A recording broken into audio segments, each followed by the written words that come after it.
ठाकुर जी अब धीमे धीमे चलना सीख गए।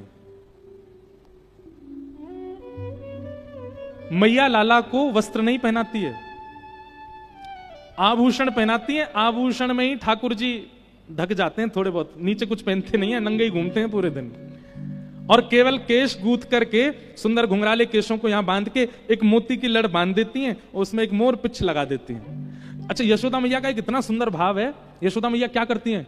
सुबह उठती हैं, स्नान ध्यान करके और सब घर के कामों से निवृत्त होकर फिर ठाकुर जी को उठाती हैं।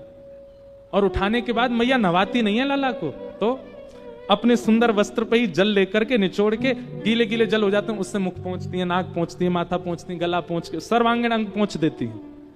और पहुंचने के बाद फिर ठाकुर जी का सर्वांगीण श्रृंगार करती हैं। आंखों में काजल लगाती हैं, तिलक लगाती हैं, केश गूंथ करके सुंदर जूड़ा सा बना देती हैं, उस पर मोर पिछ लगाती हैं। ठाकुर जी को सुंदर सुंदर आभूषण पहनाती हैं, हाथों में बाजूबंद, कड़ूला आदि सब पहना करके ठाकुर जी को सुंदर तैयार कर देती हैं। और सुंदर तैयार करके फिर मैया ने दूर जाती हैं, और दूर जाकर के फिर लाला की आरती करके नजर उतार करके बलैया लेती हैं। और बलैया लेके फिर क्या करती हैं? फिर लाला को गोद में बैठा करके नेक सो काजल ऐसे फैला दें, यहाँ पे कानन के कुंडल टेढ़े मेढ़े कर दें, वस्त्र आभूषण जितने भी हैं सबको इधर उधर उलझा देती हैं, केश थोड़े थोड़े खोल देती हैं, मुखमंडल पर आ जाते हैं। लाली माँ जो ओष्ठ के आसपास लगी उसको ऐसे फैला देती हैं, थोड़ी रज लेकर के मुख पे लगा देती हैं, बुरे बाबड़े कर देती हैं लाला को। क्यों? कोई की नजर ना लगे, अब चलो जा बाहर। सुंदर श्रृंगार करके और ठाकुर जी को बिगाड़ के फिर छोड़ती हैं बाहर। सब गोपी कहें मैया, एक तो तुम्हारो लाला इतना सुंदर, ये तो बुरे श्रृंगार में भी सुंदर लगे, लेकिन तुम ने आराम से श्रृंगार करे करो। कभी आको काजल फैलो भयो, कभी आके मोती लड़ गिरी भई, कभी आके केश ऐसे मुख पे आए रहे, कभी आके गली की माला इतर बितर रहे, ने ढंग से कर दे करो। मैया बोली कोई जरूरत ना है, ऐसे ठीक है, ज्यादा सुंदर बनाऊंगी तो नजर लग जाएगी मेरे लाला है। स्वयं दर्शन करती है केवल सुंदर लाल का। गोपीन के काजे तो बुरो बाबड़ो बनाते हैं ठाकुर जी। ऐसे ठाकुर जी। एक दिन ठाकुर जी भीतर बैठे और तभी एक गोपी बाहर से जा रही है, हल्ला करती भाई, अरे कोई आम ले लो, कोई सेब ले लो, कोई अमरूद ले लो, कोई केला ले लो, फल बेचती भाई जा रही है। आंगन में यशोदा मैया कछु कर रही हैं और ठाकुर जी पास में खेल रहे हैं। ठाकुर जी ने जैसी आवाज सुनी, आवाज सुन करके अभी बोलना ना जाने, धीमे धीमे तोतली वाणी में मैया के पास गए और मैया से जाके इशारों करने लगे, ये फल बेचे वाली जो जा रही का मुंह फल लेनो है। यशोदा मैया ने फिर बैठा दिया ठाकुर जी, कहां जाएगो, मत जावे। ठाकुर जी फिर उठ के खड़े हो गए, फिर मैया के पास गए, मुंह फल लेनो है। ठाकुर जी बोले, मैया बोली लाला फल ऐसे ना मिलो करें, धन देनो पड़े फलवारी इनको, धन नहीं तो अनाज देनो पड़े तब जाकर के फल मिले। ठाकुर जी बोले मैं दे आऊंगा, मुझे जान दो। मैया बोली अच्छा चल जा, फल खरीद के ला, आज मैं देखूं तू कैसे लावेगो। सो ठाकुर जी पहले तो अनाज घर में गए और वहां जाकर के छोटे छोटे हाथन में ठाकुर जी ने ऐसे अनाज भर लिए। नेक्स्ट से लाला 1-1.25 साल के हैं, अभी चलना सीखे हैं, बस हाथन में अनाज भर लियो और अनाज भर के अब ठाकुर जी फल लेवे जा रहे हैं। तो अनाज तो भर लिए लेकिन यहां से हाथ ऐसे खुले हुए, सबरो अनाज नीचे गिरते जा रहा है। और वहां में भी बड़े लोग तो भैया संभलनो जाने, बालक तो कूदते भय जा रहे हैं, ठाकुर जी जोड़ते कूदते भय जा रहे, सबरो अनाज गिरते जा रहा है। और यशोदा मैया इस लीला को देख रही है, लाला आज फल लेवे जा रहा है, खरीदवे जा रहा है। जैसे ही नंद भवन के सामने थे वो गोपी निकली, तोतली वाणी में ठाकुर जी चिल्ला रहे हैं, अरे फल वाली रुक जा, अरे नेक रुक जा। और उसका स्वर जैसे ही सुना है, ठाकुर जी का स्वर, जैसे ही देखा नन्हे से गोपाल जी केश घुंघराले फैले हुए हैं, सुंदर आभूषण पहने, हाथ में गेहूं लेकर के दौड़ते उछलते जा रहे हैं, सबरे गेहूं फैलते जा रहे हैं। और इतनी तत्परता फल लेने की ठाकुर जी के मुख पर दिख रही है। उस छवि को देख करके वो फल बेचेवारी तो मोहित है गई लाल जी पे। विक्रेतु कामा खेल गोप कन्या मुरारी पादार पित चित्त वृत्ति, उसकी चित्त वृत्ति लग गई ठाकुर जी के चरणों में, बैठ गई, थोड़ी पे हाथ धर के ठाकुर जी को दौड़ते आते हुए देख रही है। ठाकुर जी समीप गए और समीप जाके हमें फल दे दे। गोपी ने हाथ आगे किया, पहले कछु दो। सो ठाकुर जी के हाथ से सबरे गेहूं फैल गए, एक गेहूं को दानो बचो बस। सुवाकू लेकर करें, ले जाके बल में जितना आवे दे दे। और एक गेहूं को दानो लेकर के गोपी ठाकुर जी को देख रही है और रूप माधुरी को देख करके आनंदित हो रही है। माई को आम बेचन आई, माई को आम बेचन आई, टेर सुनत मोहन उठ धाये, टेर सुनत मोहन उठ धाये, भीतर भवन बुलाई, माई को आम बेचन आई। ठाकुर जी ने उसको एक गेहूं का दाना दे दिया। गोपी बोली, अरे इतनी दक्षिणा, इतनी दक्षिणा तो मैं बहुत कुछ दे दूंगी। ठाकुर जी बोले, ना इतना दे दे जितना मेरा पेट भर जाए, बस इतना दे दे। अब वो सखी क्या कर रही है? ठाकुर जी तो बोली, थैला लायो संग में। ठाकुर जी बोले, थैला के बराबर तो हम ही हैं, कहां ते थैला ला में, ऐसी दे दे। एक फल हाथ में दे दिया, छोटे छोटे हाथ, फलन ते छोटे तो हाथ हैं लाल जी के, एक आम ले लियो, एक में सेब ले लियो। अब गोपी बोली, ये वाले हाथ उठाओ। ठाकुर जी ने ऐसे उठाओ, एक केला यहां लगा दियो, बोले अब हाथ नीचे कर लो, ऐसे कर रहे हैं। दूसरा केला यहां लगा दियो, तीसरा यहां फल रख दियो, ऐसे ठाकुर जी के हाथ सबरे फलन में कर दिए। ठाकुर जी ने कमर पे एक कपड़ा बांध रखो, वो कपड़ा खोल करके वहां में खूब सारे फल खोस के एक घुर्र गांठ बांध दी, कर्री गांठ। सो ठाकुर जी के पेट पे फल बांध दिए। थोड़े छोटे छोटे कचू अंगूर हैं, वो ठाकुर जी के केशन के बीच में लगा दिए। एक आध कोई सामग्री यहां लटका दी। ठाकुर जी इतने सुंदर लग रहे हैं, उनके रूप माधुरी को देखकर के वो फल बेचने वाली तो मोहित ही हो गई। ठाकुर जी जैसे ही नंद भवन जाने लगे, उसके तो मानो जैसे प्राण निकलने लगे।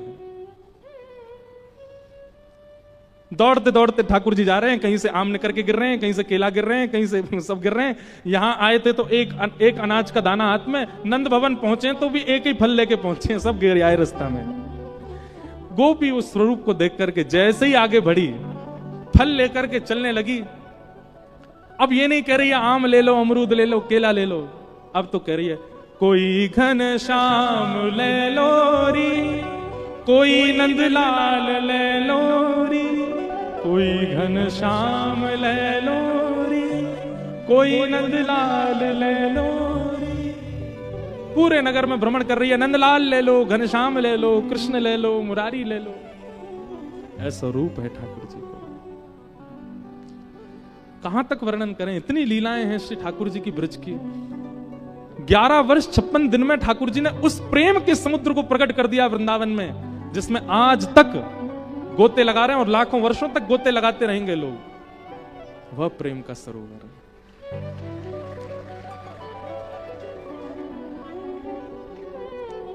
ऐसी ठाकुर जी की लीला चल रही है। श्रृंग्यग्निड्यं शशि जलद्विज कंटकेभ्य लीला क्रीड़ा परावति चलौ स्वसतो निषेद्धुम ग्रह्याणि कर्तुमपि यत्र न तज्जनन्यो शोकादयापतुरनं मनसो वसस्थान। ठाकुर जी विविध विविध लीलाएं कर रहे हैं, उन सबका वर्णन यहां किया गया है। हम सबको प्रणाम, बस श्लोक गा के प्रणाम कर दे रहे हैं। ब्रज लीला है तो बहुत सुंदर। ठाकुर जी कभी सींग से लटक जाते हैं गैयाओं की श्रृंगी, कभी अग्नि से खेलते हैं, कभी द्यमष्टि रोने लग जाते हैं मैया के पास जाके। मैया के काय को रो रहा है? बोले मैया मैं इतना बड़ा है गया, मेरे सबरे दांत काय को ना निकल रहे, 4 ही निकल के आए हैं अभी तक। मैया बोली लाला तू अभी छोटा, मैं छोटा, गैया ने तो अभी बछड़ा दियो 2 महीना पहले, वाके सबरे दांत निकल आए मैया, मेरे अभी 2 ही निकल के आए हैं। मैया बोली तो अब क्या करूं बता? बोले मैया तेने खावे पीवे में कमी छोड़ी जब मैं तेरे गर्भ में હતો, यही मारे मेरे दांत नहीं निकले अभी तक। 4 दिन तक ठाकुर जी रोते ही रहे। नंद भाव बोले लाला कहां गए हो? बोले मैया ने मेरे संग बहुत बुरो कियो। ऐसी ऐसी लीला करें। एक दिन ठाकुर जी रोने लगे। मैया बोली लाला काय को रो रहा है? दाऊ बहुत खिजायो मैया मेरी, दाऊ बहुत खिजायो। मैया जो दाऊ दादा समझा दे, जो मुंह को बहुत छेड़ा है। मैया बोली कहा के तोते? ठाकुर जी कह रहे हैं दाऊ बहुत खिजायो मोसो कहे मोल को लीनो। सो समझे? यशुमति कब जायो लाला, तू यशुमति। मैया जी जसोदा जे दाऊ दादा मुझको बहुत छेड़ा है। मैया बोली कहा के? बोले यूं के कि तो हम आधी रोटी पे लेके आए कोई ते, तू यशोदा को लाला ना है, तू यशोदा को पुत्र ना है, तू तो आधी रोटी में हम कहीं से लेके आए। मोसो कहे मोल को लीन हो, मोसो कहे मोल को लीन, तू यशुमति कब जायो लाला, तू यशुमति। यशोदा मैया ने जैसी बात सुनी सोई लाला गोद में, लाला तू बाकी बात पे भरोसा काहे को करे? मैया कछु घटना ऐसी है जाए बात पे मुझे भरोसा है जाए कि दाऊ दादा सही कह रहा है। मैया बोली ऐसी कौन सी घटना है गे? ठाकुर जी बोले मैया गोरी बाबा गोरे, मैया गोरी मैं कारो कते जायो मैया, मैं कारो कते। मैया तू भी गोरी है और जी नंद बाबा गोरो, मैं कारो कैसे है गो मैया? यशोदा मैया अंक में भरे, लाला तू रात में भयो ना, यहाँ हमारे कारो है गो, चिंता मत करे, अंधेरी रात में भयो, यहाँ हमारे तेरो स्वरूप कारो है गो। और देख तू सबरी गैयान में सबसे ज्यादा दूध पीवे श्यामा गैया को, बहु सांवली है वाको दूध पीवे, यहाँ हमारे सांवरो है गो। अच्छा मैया अब मुंह को पतो चरी, लेकिन मैया एक संशय और है। मैया बोली और का संशय? बोले मैया ऊधम मैं भी करूं, ऊधम दाऊ दादा भी करे। दाऊ दादा है तो तू केवल डांटे, मेरे पीछे छड़ी लेके भागे, या तो मुझे संशय है जा मैं तेरो ही लाला हूं कि ना हूं। तू मुझे मार में भागे तो मुझे यूं लगा मैं तेरो लाला ना हूं। यशोदा मैया ने अंक में भर लिए, कोई लाला तू ऐसी बात मत करे कर, तू मेरो ही लाला है। ठाकुर जी बोले मैं कैसे मानूं? सो यशोदा मैया गोद में लेकर के लाल जी को गौशाला में गई और सब गैयान की शपथ खा के यशोदा मैया बोली लाला मैं गैयान की सौंख खा रही हूं, तू मेरो ही लाला और मैं तेरी मैया हूं। तब ठाकुर जी प्रसन्न हुए, तब रोनो बंद भयो। इतनो रो में प्रेम स्वरूप है श्री कृष्ण, कोई कह ही नहीं सकता लीला सुन के कि ये परमात्मा है। ऐसी लीला कर रहे हैं ठाकुर जी, सुंदर लीला ठाकुर जी की वृंदावन में चल रही है। उस लीला को देख करके सब आनंदित हो रहे हैं, सब मदमस्त होते जा रहे हैं। ठाकुर जी ने दामोदर लीला की, मैया ने ठाकुर जी को उखल से बांध दिया। उखल से बंधे ठाकुर जी जैसे ही आगे बढ़े तो वृक्षों के स्पर्श से दो वृक्ष गिर गए और कुबेर के पुत्र नल कुंवर मणिग्रीव प्रकट हो गए। भगवान ने दोनों का उद्धार किया। वृक्षों को गिरा देख यशोदा मैया ने नंद बाबा से कही अब हम गोकुल में नहीं रहना चाहते, जात नात मेरो लाला भयो, इतने संकट आमे, अब लाला की सुरक्षा के काजे कहीं और चलो। और सब गोकुलवासी ठाकुर जी सहित श्री वृंदावन को प्रस्थान कर गए। बोलो आ गए। भैया देखो एक बात हमारी सुनो, आपका जो सागर है ना, यहां भी लीला करते हैं ठाकुर जी, अटल बिहारी जी, राधा वल्लभ जी, द्वारिकाधीश जी। हमें एक वैष्णव एक पर्चा 3 बार दे गए, बोल महाराज जी इसको पढ़ना। आज वसंत उत्सव करने के बाद पढ़ा और उसमें एक बड़ी प्रसिद्ध लीला, अब यहां तो लोगों को पता होगी पर कई लोग बाहर की कथा सुन रहे हैं ना, जो सागर कभी आते होंगे या कभी भविष्य में आए, उनको भी पता होना चाहिए कि यहाँ के ठाकुर बिल्कुल साक्षात हैं। वैसे ठाकुर की साक्षातता पर कोई प्रश्न चिन्ह नहीं है, वो तो हमारे घर के ठाकुर जी भी साक्षात हैं, पर यहाँ के जो लाला हैं वो ब्रज से यहाँ ब्रज प्रकट करने आए हैं, इस बात की साक्षात्ता के लिए कथा प्रमाण है। कथा है कि अब मुझे नाम तो सबके याद नहीं, पर मैं कथानक बस सूक्ष्म से सुना दूं कि प्राचीन काल में खजुराहो और भोपाल का ये राजमार्ग सागर बीच में पड़ता है। यहां ठाकुर जी किसी भक्त की भावना की पूर्णता के लिए आए और श्री अटल बिहारी जी का यहां पर मंदिर निर्माण किया गया। तो कहते हैं कि प्राचीन काल था, इतने लोग भी नहीं थे, इतना धन भी नहीं था मंदिरों में। देखो मंदिर में धन अर्पित आप मंदिर के लिए नहीं करते हैं, ठाकुर जी के लिए नहीं करते। कई लोग कहते हैं मंदिर में क्यों डोनेशन चढ़ाना, मंदिर में क्यों ठाकुर जी के साथ, ठाकुर जी को तो लक्ष्मीपति हैं, उनको क्या आवश्यकता? उनको आवश्यकता नहीं, पर मंदिर में कितने सारे कार्यकर्ता हैं, मंदिर के पुजारी जी हैं, उनका भी परिवार है, मंदिर का निर्माण है, मंदिर में भोग है, उन सबके लिए अर्पित करना चाहिए भाव। ठाकुर जी को आवश्यकता नहीं उसकी। तो धन नहीं था, इतने ज्यादा धन नहीं थे, तो धन ना होने की वजह से पोशाक भी नहीं, श्रृंगार भी नहीं और कई बार भोग भी नहीं ठाकुर जी के लिए। रात्रि का समय और श्री बिहारी जी, अटल बिहारी जी को व्यारू भोग रखने की सामग्री नहीं थी। ठाकुर जी का व्यारू, रात्रि के भोग को व्यारू बोलते हैं। श्री अटल बिहारी जी का व्यारू भोग नहीं लगा था। पुजारी जी, महंत जी जो उस काल के थे, बड़े व्याकुल हो गए। चरणों में प्रणाम करते हुए श्री अटल बिहारी जी से कहा, हे नाथ, हमें क्षमा करो, आप कृपा करके हमारी सागर में पधारे हैं, सागर के वैष्णवों पर, बुंदेलखंड के लोगों पर कृपा कर रहे हैं, पर आपका हम भोग भी नहीं धरा पा रहे हैं, इतनी हम लोगों पर अयोग्यता है। आज ठाकुर जी आप बस अपनी व्यवस्था कर लें, या तो ब्रज ही चले जाएं, रात में वहीं आपको भोग प्रसादी हो। अब देखो, ठाकुर जी कोई पाते नहीं है, पर प्रेमी अगर सेवक है तो ठाकुर जी पाते भी हैं, ठाकुर जी को भूख भी लगती है। और कोई व्यक्ति केवल थाली रखता है, उसको कोई भावना नहीं, ठाकुर जी पाते भी नहीं है। एक बार हमारे वृंदावन की घटना, किसी मंदिर में ठाकुर जी का भोग पधराया गया। भोग पधराने के बाद में पुजारी जी बाहर आ गए, कपाट लगा दे। ठाकुर जी के भोग में कपाट क्यों लगाते हैं? ताकि ठाकुर जी सहज हो जाएं और सहज होकर के प्रेम से प्रसाद पालें। किशोरी जी आएंगी, किशोरी जी पवाएंगी, मधुमंगल श्रीदामा सब सखा आएंगे, सब बैठ के पाएंगे ठाकुर जी के साथ। अब हम लोगों की दृष्टि में इतनी भावना नहीं कि ठाकुर जी हमारे सामने प्रकट भोग लगा लें, इसलिए कपाट रखा जाता है। और उसका भी नियम होता है, 15 मिनट, 20 मिनट, 45 मिनट, उतनी देर ठाकुर जी का भोग लगेगा, कपाट रहेंगे, चाहे कोई आ जाए, कपाट नहीं खुल सकते। और कपाट खोलने से पहले ताल बजाए जाते हैं, ठाकुर जी को सहज किया, ठाकुर जी हम आ रहे हैं भीतर, आप सहज हो जाओ। तो पुजारी जी ने भोग धरा।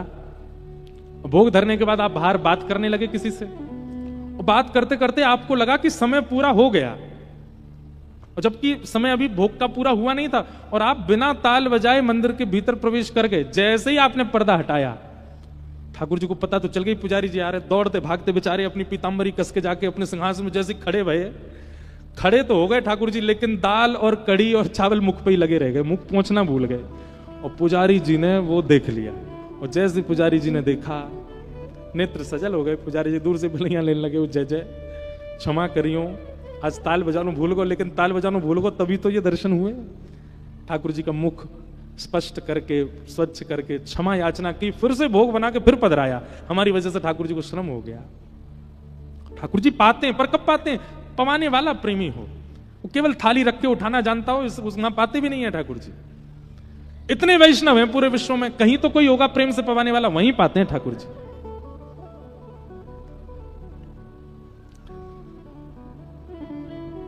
तो सागर में अटल बिहारी जी को व्यारू भोग नहीं धरा गया, व्यवस्था नहीं थी।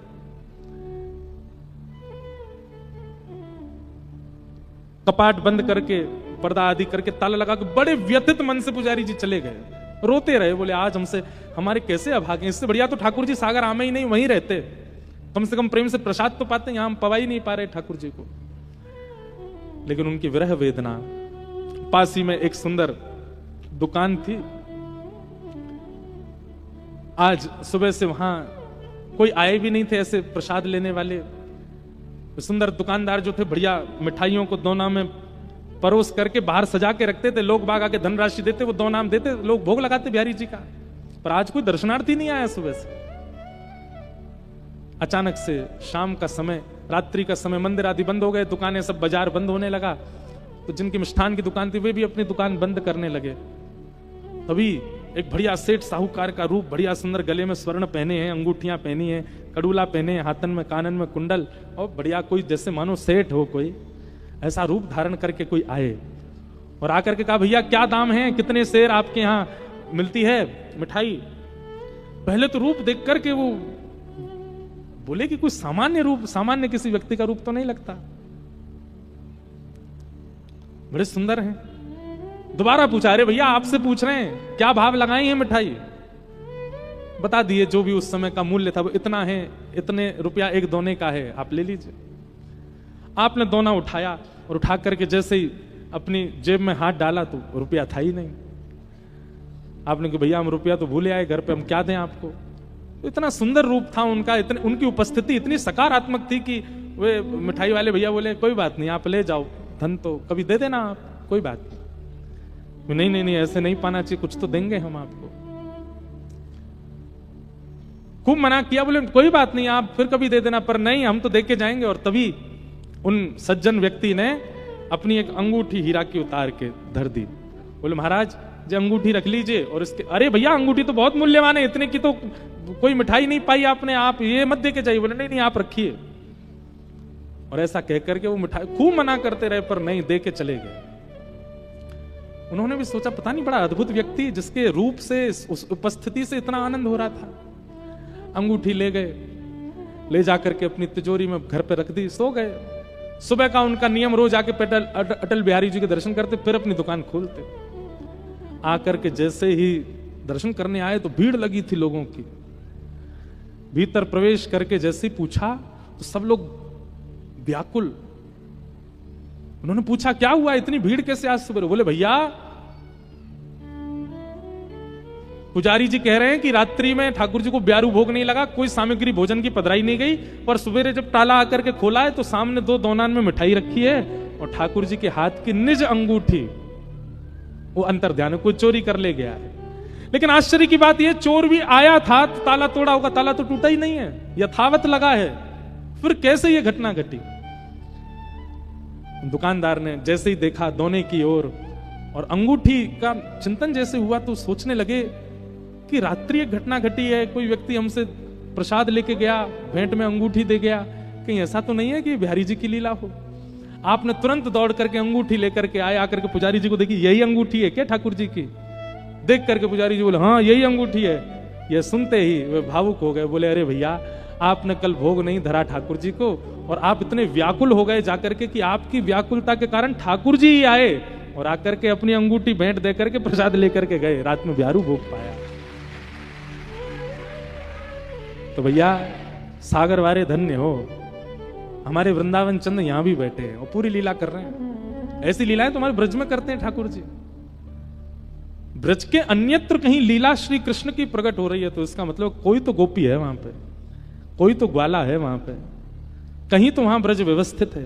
और ब्रज है ही बुंदेलखंड में, कितने रसिक हुए। इसीलिए ठाकुर जी यहां लीलात्मक भाव से, धन्य है आप बुंदेलखंड के निवासी। ऐसे हमारे ठाकुर जी वृंदावन गए, वृंदावन में जाकर के अनेक लीलाएं की, सबको हम प्रणाम मात्र कर देते हैं।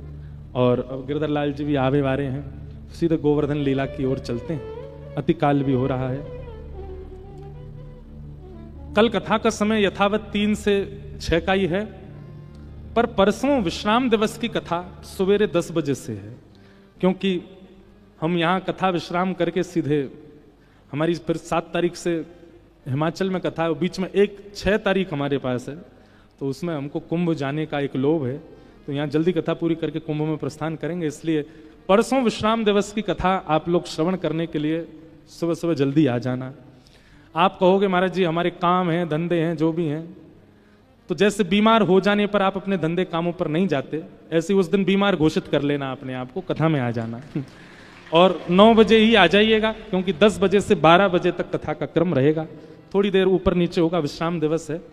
और 12:30 बजे तक लगभग कथा को विश्राम करके फिर हम प्रस्थान करेंगे। इसलिए कल तो कथा का समय यथावत है 3 से 6, कल और विस्तार से चर्चा करेंगे, पर परसों सुबह कथा होगी, आप सब लोग ध्यान से आना। 2 दिन की कथा बची है, परसों के बाद तान दुपट्टा सोना दोपहर में, खूब दिन भर जो है सागर में ऊधम मचाना, कोई डिस्टर्ब नहीं करेगा आपको, कोई नहीं कहेगा आके कथा में पहले जगह अपनी पकड़ लो, खूब आनंद करना, हम परेशान नहीं करेंगे आपको। फिर परेशान करने बहुत जल्दी सागर फिर आएंगे, और अगली बार कुछ ज्यादा परेशान करने आएंगे। इस बार तो हमने बस 2-3 घंटा ही किए हैं, अगली बार ने एक और समय सुनाएंगे। सागर के लोगों में भावना तो बहुत है, प्रेमी भावी सब श्रोता हैं यहाँ के, तो उसी भावना से जल्दी आएंगे सागर। आइए गोवर्धन लीला की ओर चलें। अनेक लीलाएं वृंदावन में करने के पश्चात ठाकुर जी ने एक दिन देखो कि महाराज सबरे ब्रजवासी अपने घर में 56 भोग बना रहे हैं। ठाकुर जी ने जाके नंद बाबा से पूछी, बाबा जी कौन के काजे बनना है इतना प्रसाद? नंद बाबा बोले, लाला हम ब्रजवासी को देवता इंद्र महाराज है, वाकु प्रसन्न करवे के काजे, क्योंकि हम सब किसान हैं, हमारी खेती बाड़ी सुरक्षित रहे, तो इंद्र को प्रसन्न करवे के काजे हम साल में एक बार 56 भोग लगा करके इंद्र को प्रसन्न करें। ठाकुर जी बोले, मतलब इंद्र को भोग नहीं लगाओगे तो इंद्र ओला बरसावेगो, इंद्र अतिवृष्टि करेगो? ब्रजवासी बोले हाँ लाला, जाके घर से सामग्री नहीं जावे तो इंद्र वापे नाराज है जाए। ठाकुर जी बोले ऐसे देवता काय काम के जिनकी क्रिया पूरी नहीं गई तो वो नाराज है जाए। ये बात बिल्कुल ध्यान से सुनिएगा। भगवान पे इतना समय नहीं है कि आपने एक दिया नहीं जलाया तो आपसे नाराज हो जाएंगे। ये सब बातें जो कही जाती हैं इन सब पर विश्वास नहीं करना है। इतना बड़ा ब्रह्मांड है, इतना विकसित ब्रह्मांड है, आपका एक छोटा सा दिया ना जलने पे आपके देवता नाराज हो जाएंगे आपसे?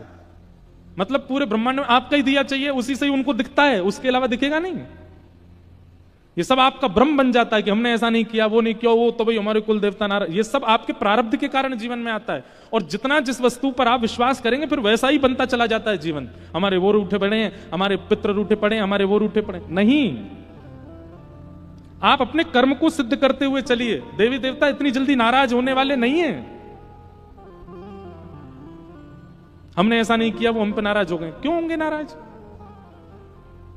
इसलिए अपने कर्म को शुद्ध रखिए, बस उसी पर विश्वास कीजिए। ठाकुर जी स्वयं कह रहे हैं यहां पर, बोले भैया इंद्र नाराज नहीं हो, वाक्य लिए आप 56 भोग लगा रहे हैं। कहीं सूर्य नाराज है क्यों? तो सूर्य ने प्रकाश देना बंद कर दिया तो आपकी खेती बाड़ी चलेगी? और सूर्य भी नाराज नहीं हुए, इंद्र भी नाराज नहीं हुए, वरुण नाराज हो गए तो, वायुदेव नाराज हो गए तो? पिताजी ऐसे अगर मनाने लग गए ना देवताओं को, 33 कोटि देवता हैं, सबको मनाओ, एक भी नाराज हो जाएगा तो हमारा काम बिगड़ेगा। तब ब्रजवासी बोले तो कहा करें? तब 7 बरस के ठाकुर जी प्रवचन कर रहे हैं ब्रजवासियों के आगे। कर्मणा जायते जंतु कर्मणैव विलीयते, सुखम दुखम भयम क्षेमम कर्मणैव विपद्यते। कर्म से ही सुख मिलता है, कर्म से ही दुख मिलता है। जैसे कर्म होंगे वैसा जीवन हो जाता है। पिताजी कई बार पूर्व के कर्म भी हमको इस जन्म में भोगने पड़ते हैं, पर हम दोष मढ़ देते हैं देवताओं के ऊपर। नहीं, कर्म बस शुद्ध रखिए पिताजी। देवताओं को प्रसन्न करने से या इस प्रकार एक एक देव की अलग पूजा करने से आपके कर्म शुद्ध होंगे, आपका सब कुछ पवित्र होगा, ऐसा नहीं होगा पिताजी। कर्म शुद्ध करो, मेहनत करो, परिश्रम करो। और रही बात देव वंदन की, देव पूजा की, तो एक साधे सब सधे। एक ऐसे की पूजा करो जिससे सबकी पूजा हो जाए। बोले एक ऐसा कौन है? बोले साक्षात नारायण भगवान। और वही नारायण हमारे ब्रजमंडल में गोवर्धन रूप में विराज रहे हैं। अगर पूजा करनी है तो उनकी करो। इंद्र भी प्रसन्न है जाएगा, सूर्य भी प्रसन्न, वरुण भी प्रसन्न, सरस्वती भी प्रसन्न, सब देवी देवता एक उनकी पूजा से प्रसन्न हो जाएंगे। क्यों? क्योंकि वो साक्षात नारायण है। जड़ में पानी डालो, सारे पत्ते हरे भरे हो जाएंगे। पत्तों में पानी डालने की आवश्यकता थोड़ी है। एक प्रकार से कहा जाए बंधुओं, श्री कृष्ण कौन है? पर्यावरण मित्र हैं। कौन है? ठाकुर जी कहते हैं आप जप करते हो, आप परिक्रमा करते हो, आप यज्ञ करते हो, आप सारे साधन करते हो, पर पर्यावरण की सुरक्षा का भाव आपके चित्त में नहीं है, तो भगवत मिलन में बाधा ही रहेगी आपके। हम तो कहते हैं यज्ञ तप जप थोड़ा कम हो जाए, पर पर्यावरण की शुद्धि का भाव आपके चित्त में आ जाए ना, ठाकुर जी एक जापक से पहले आपसे मिल जाएंगे, एक तपस्वी से पहले आपसे आके मिल लेंगे। क्यों? क्योंकि आप पर्यावरण के मित्र हो। ठाकुर जी चाहते हैं कि भैया ये 56 भोग बना करके एक पर्वत की पूजा करें, वृक्षों की पूजा करें, नदियों की पूजा करें, पर्यावरण की पूजा करें, तब इनसे सभी देवी देवता प्रसन्न होंगे। कहीं ना कहीं हम भारतीयों से देव नाराज अगर होते भी होंगे, वैसे तो होते नहीं, पर होते भी होंगे तो इसलिए होते होंगे क्योंकि हम पर्यावरण की ध्यान नहीं रखते। देवता सारे प्रसन्न हो जाएं। भारत सबसे ज्यादा प्रिय है देवताओं को, अगर भारत पवित्र हो जाए, स्वच्छ हो जाए। इसलिए पर्यावरण की शुद्धता पहले लाओ, नाम बाद में जप लेना, तिलक बाद में लगा लेना, पहले पर्यावरण की शुद्धि रखो। ठाकुर जी ने सब ब्रजवासी ने कही हमारे यहां जो गिरिराज पर्वत हैं यही नारायण हैं, इनकी पूजा करवे चलो। ब्रजवासी बोले अरे लाला कहीं इंद्र नाराज है तो? ठाकुर जी बोले गिरिराज बाबा की शरण में चलो, जो देख लेंगे, इंद्र फिंद्र ने सब ने निपटा देंगे, ये चलो उनकी शरण में। और लाला की बात मान करके सब ब्रजवासी गिरिराज पूजन को जा रहे हैं। आहा,